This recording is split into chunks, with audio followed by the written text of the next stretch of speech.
ایک دانا آدمی سے پوچھا گیا، زندگی میں کامیابی کیسے حاصل ہوتی ہے؟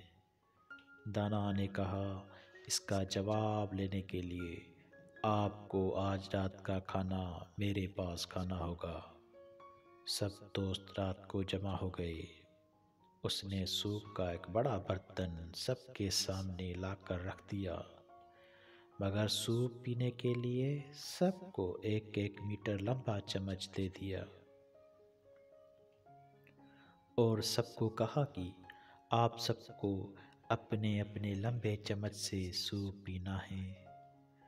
ہر شخص نے کوشش کی، مگر ظاہر ہے ایسا ناممکن تھا۔ کوئی بھی شخص چمچ سے سوپ نہیں پی سکا۔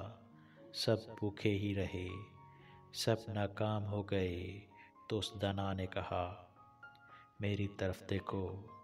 اس نے ایک چمچ پکڑا، سوپ لیا اور چمچ اپنے سامنے والے شخص کے منہ سے لگا دیا۔ اب ہر شخص نے اپنا اپنا چمچ پکڑا اور دوسرے کو سوپ پلانے لگا۔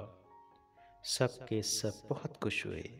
سوپ پینے کے بعد دانا آدمی کھڑا ہوا اور بولا، جو شخص زندگی کے دسترخوان پر اپنا ہی پیٹ بھرنے کا فیصلہ کرتا ہے وہ بھوکا ہی رہے گا، اور جو شخص دوسروں کو کھلانے کی فکر کرے گا وہ خود کبھی بھوکا نہیں رہے گا۔ دینے والا ہمیشہ فائدہ میں رہتا ہے، لینے والے سے۔ ہم سب کی کامیابی کا راستہ دوسروں کی کامیابی سے ہو کر گزرتا ہے۔